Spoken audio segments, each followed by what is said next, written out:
السلام علیکم دوستو، آج میں آپ کو ایک تاریخی واقعہ سنانے والا ہوں۔ کہا جاتا ہے کہ سلطان محمود غزنوی کا دربار لگا ہوا تھا۔ دربار میں ہزاروں افراد شریک تھے، جن میں اولیاء، قطب اور ابدال بھی تھے۔ سلطان محمود نے سب کو مخاطب کر کے کہا، کوئی شخص مجھے حضرت خضر علیہ السلام کی زیارت کرا سکتا ہے؟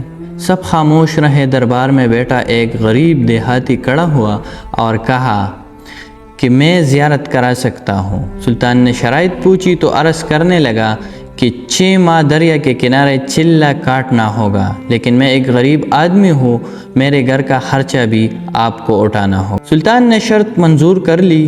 اس نے شخص کو چلہ کے لیے بھیج دیا اور گھر کا خرچہ باچا کے ذمہ ہو گیا۔ 6 ماہ گزرنے کے بعد سلطان نے اس شخص کو دربار میں حاضر کیا اور پوچھا تو دیہاتی کہنے لگا، حضور کچھ وظائف الٹے ہو گئے ہیں، لہٰذا 6 ماہ مزید لگیں۔ مزید 6 ماہ گزرنے کے بعد سلطان محمود کے دربار میں اس شخص کو دوبارہ پیش کیا گیا تو بادشاہ نے پوچھا، میرے کام کا کیا ہوا؟ یہ بات سن کر وہ دیہاتی کہنے لگا، بادشاہ سلامت، کہا میں گنہگار، اور کہا حضرت خضر علیہ السلام، میں نے آپ سے جھوٹ بولا تھا، میرے گھر کا خرچہ پورا نہیں ہو رہا تھا، بچے بھوک سے مر رہے تھے، اس لیے ایسا کرنے پر مجبور ہوا۔ سلطان محمود غزنوی نے اپنے ایک وزیر کو کھڑا کیا اور اس سے پوچھا کہ اس شخص کی سزا کیا ہو سکتا ہے؟ تو وزیر نے کہا، سر اس شخص نے بادشاہ کے ساتھ جھوٹ بولا ہے، لہٰذا اس کا گلا کاٹ دیا جائے۔ دربار میں ایک نورانی چہرے والے بزرگ بھی تشریف فرما تھے۔ کہنے لگے، بادشاہ سلامت، اس وزیر نے بالکل ٹھیک کہا۔ بادشاہ نے دوسرے وزیر سے پوچھا، آپ بتاؤ۔ اس نے کہا، سر اس شخص نے بادشاہ کے ساتھ فراڈ کیا ہے، اس کا گلا نہ کاٹا جائے بلکہ اسے کتوں کے آگے ڈالا جائے تاکہ یہ ذلیل ہو کے مرے، اسے مرنے میں کچھ وقت تو لگے۔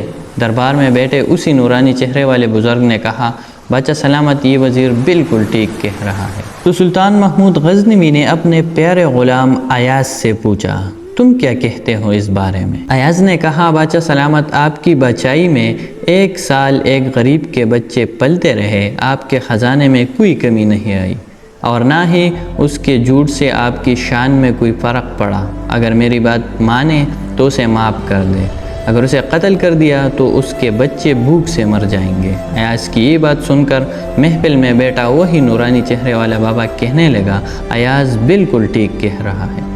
سلطان محمود غزنوی نے اس بابا جی کو بلایا اور پوچھا، آپ نے ہر وزیر کے فیصلے کو درست کہا، اس کی وجہ مجھے سمجھائے۔ تو بابا جی کہنے لگا، بادشاہ سلامت، پہلے نمبر پر جس وزیر نے کہا کہ اس کا گلا کاٹا جائے، وہ قوم کا قصائی ہے، اور قصائی کا کام ہے گلے کاٹنا۔